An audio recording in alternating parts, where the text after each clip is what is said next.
खूब हिंदी ऐकला था, ज़रा मराठी ऐकूया. तो मराठी नहीं समझते खास करके, तो मराठी इतनी मुश्किल भी नहीं है कि उसको ना समझ जाए. थँक्यू आदित्य.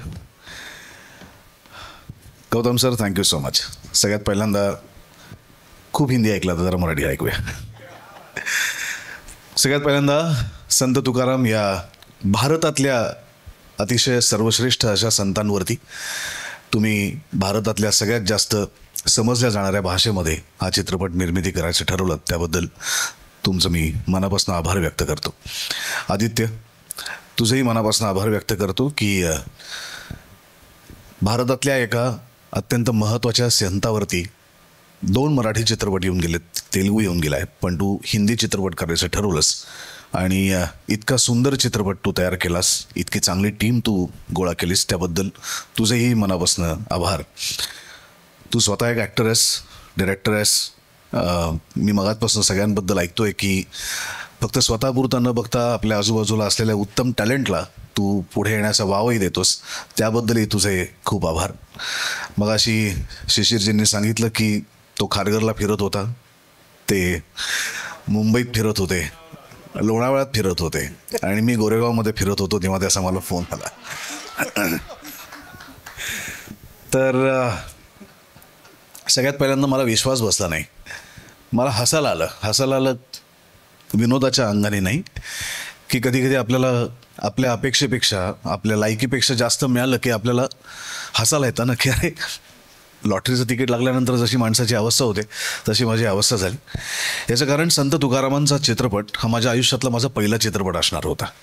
माझ्या करिअरची सुरुवात संत तुकाराम या सिनेमाने होणार होती, जो त्या काळी लिहिला होता विजय तेंडुलकर यांनी, आणि गोगी आनंद नावाचे हिंदीतले खूप मोठे डिरेक्टर तो सिनेमा डिरेक्ट करणार होते. चित्रपट मराठीच होता, पण माझा पहिला चित्रपट असणार होता. माझी लुकटेस झाली. विक्रम गायकवाड आज आपल्या दुर्दैवाने नाही आहेत विक्रमदादा, पण विक्रमदादांनी माझं संत तुकाराम महाराजांच्या लुकमध्ये त्यांनी माझा मेकअप केला, माझं कॉस्ट्यूम ट्रायल झाली, माझी लुक टेस्ट झाली, सगळं ठरलं, पण तो सिनेमा होऊ शकला नाही. त्याच्यानंतर वेगवेगळ्या पद्धतीतनं वेगवेगळ्या माध्यमातून तुकाराम महाराज सातत्याने माझ्याकडे येत गेले. एक तुकाराम मी केला, तो विनय आपटेंनी छत्रपती शिवाजी महाराजांवरती एक हिंदी मालिका केली होती दूरदर्शनवरती. त्याच्यात तुकाराम महाराजांचे 2 सीन होते, ते मी केले कारण माझ्याकडे सतत तुकाराम महाराज येत होते. आणि पुन्हा माझ्या करिअरचं हे 25वं वर्ष चालू आहे. आज 25 वर्ष झाली मला इथे काम करून, आणि परत 25 वर्षानंतर तुकाराम महाराज पुन्हा माझ्या आयुष्यात आले. मला असं वाटतं की माझं काहीतरी देणं आहे, मी काहीतरी देणं लागतो त्यांचं. आणि त्यांची भूमिका अशी आहे की आपण पंढरपूरला जातो, आपण अयोध्येला जातो, आणि दर्शन घेता घेता आपलं नशीब चांगलं असतं आणि तो पुजारी प्रभू श्री रामचंद्राच्या गळ्यातली माळ काढतो आणि तुम्हाला प्रसाद म्हणून देतो.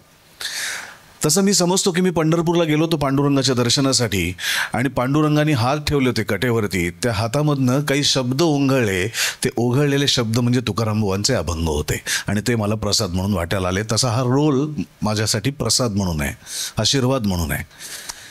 काही काही भूमिका असतात ज्या तुम्ही ॲक्टर म्हणून तुम्ही ॲक्टर म्हणून किती चांगलं काम कराल, तुम्ही तुमचा अभिनय किती लोकांना दाखवाल, याहीपेक्षा महत्त्वाच्या असतात ते श्रद्धा असतात, त्या प्रसाद असतात, तो आशीर्वाद असतो, आणि तो तसाच घ्यायचा असतो. आज कोणीतरी मला आत्ता बायोपिक किंग म्हटलं, मी बायोपिक किंग नाही, मी असं म्हणतो की मी खूप नशीबवान आहे की माझ्या आयुष्यात ही सगळी व्यक्तिमत्व आली.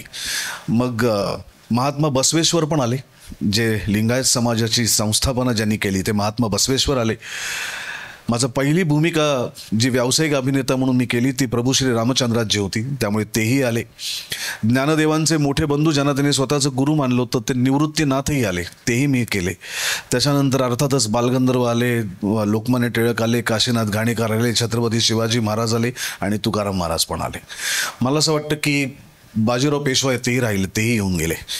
त्यामुळे इतक्या वेगवेगळ्या क्षेत्रात काम केलेल्या मोठ्या लोकांच्या भूमिका येणं हे मी खरंच स्वतःला भाग्यवान समजतो. मी प्रसाद समजतो, या सगळ्यांचा आशीर्वाद समजतो. माझ्यासाठी महत्त्वाचं हे आहे की आपण त्यांना मराठी संत, महाराष्ट्रातले संत असं म्हणून आपणच त्यांना खुजा केलं आहे. मला असं वाटतं भारतभरात जी काही मोठी मोठी व्यक्तिमत्व होऊन गेली त्याच्यामध्ये संत ज्ञानेश्वर होते, त्याच्यामध्ये संत नामदेव होते, त्याच्यामध्ये संत एकनाथ होते, मुक्ताबाई होत्या, जनाबाई होत्या, आणि त्याच शृंखलेतलं एक मोठं नाव ज्यांना आपण संत श्रेष्ठ असं म्हणतो ते जगद्गुरू संत तुकाराम महाराज. आणि ते फक्त महाराष्ट्रापुरते मर्यादित नाही आहेत, ते फक्त मराठीपुरते मर्यादित नाही आहेत, तर ते खऱ्या अर्थाने भारताचे संत आहेत. तुम्हाला अनेक लोकांना माहिती नसेल तर संत नामदेव आणि संत ज्ञानेश्वरांचा काळ एकच होता, समकालीन होते. संत नामदेवांनी खऱ्या अर्थाने त्या काळात भारत भ्रमण केलं. संत नामदेवांचे ज्याप्रमाणे मराठीमध्ये अभंग आहेत त्याचप्रमाणे त्यांचे हिंदीमध्ये देखील अभंग आहेत. आणि अनेक लोकांना याची कल्पना असेल जे शीख बांधव आहेत की गुरु ग्रंथ साहिबामध्ये सुद्धा संत नामदेवांच्या काही पंक्ती आहेत. त्यामुळे तिथपर्यंत नामदेव महाराज गेले होते. आणि म्हणूनच काही वर्षांपूर्वी मराठी साहित्य संमेलन आपण पंजाबमध्ये केलं. अमृतसरच्या जवळ एक गाव आहे तिकडे. याचं कारण संत नामदेवांचा पंजाबशी संबंध आला होता. त्यामुळे ही सगळी संत मंडळी यांनी केवळ एका प्रांतापुरतं स्वतःला मर्यादित करून ठेवलं नाही, तर त्यांनी या संपूर्ण भारतभरात, या विश्वभरात जिथे जिथे माणूस आहे त्या माणसापर्यंत आपलं प्रेम पोचावं, शांतता पोचावी, समाधान पोचावं यासाठी प्रयत्न केले. संत ज्ञानेश्वरांमुळे वसुधैव कुटुंबकाची जोड आपल्याला लाभली. त्यांचं पसायदान ऐकलं तरी आपल्याला कळतं की ते पसायदान फक्त महाराष्ट्रातल्या आणि मराठी लोकांसाठी मागितलेलं नाही आहे. त्यांनी संपूर्ण विश्वातल्या लोकांसाठीची प्रार्थना केलेली आहे आणि ते पसायदान आहे. संत तुकाराम महाराजांचा झगडा हा काही केवळ तात्कालीन परिस्थितीत तिथे अडकलेल्या लोकांसाठी नव्हता, तर तो संपूर्ण विश्व कल्याणासाठी होता. त्यांचा झगडा फक्त महाराष्ट्रातल्या जातीपातींमध्ये खितपत पडलेल्या लोकांसाठी नव्हता, अंधश्रद्धेत गाडलेल्या गेलेल्या लोकांसाठी नव्हता, तर त्यांचा लढा हा सगळ्याच लोकांसाठी होता ज्यांच्या ज्यांच्या आयुष्यात हे असं जीणं आलंय. त्यामुळे त्यांना आपण महाराष्ट्रातले मराठी संत म्हणून बंदिस्त नको करूया, तर ते आपले भारताचे भूषण होते. आपण त्यांना साजरं करूया.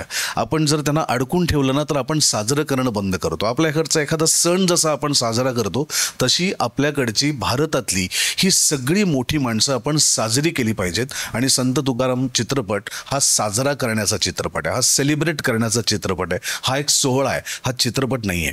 त्यामुळे हा जेव्हा रिलीज होईल तेव्हा माझी अब मैं सबको विनती करता हूँ, जो मराठी नहीं समझते खास करके, तो मराठी इतनी मुश्किल भी नहीं है कि उसको ना समझ जाए, लेकिन फिर भी आपके समझ के लिए हिंदी में आपसे बात करता हूँ. विनती करता हूँ कि ये फिल्म 18 जुलाई को रिलीज़ हो रही है, जिसके निर्माता है हमारे बी गौतम जी, जिसके निर्देशक है हमारे बी आदित्य ओम जी, और सभी हमारे बहुत सारे एक्टर्स हैं. शिशिर जी है, अरुण गोविल साहब है, संजय मिश्रा है, शिवा है, शीना है, और बहुत सारे एक्टर्स इसमें हैं जो भारत के हर एक प्रांत को रिप्रेजेंट करते हैं.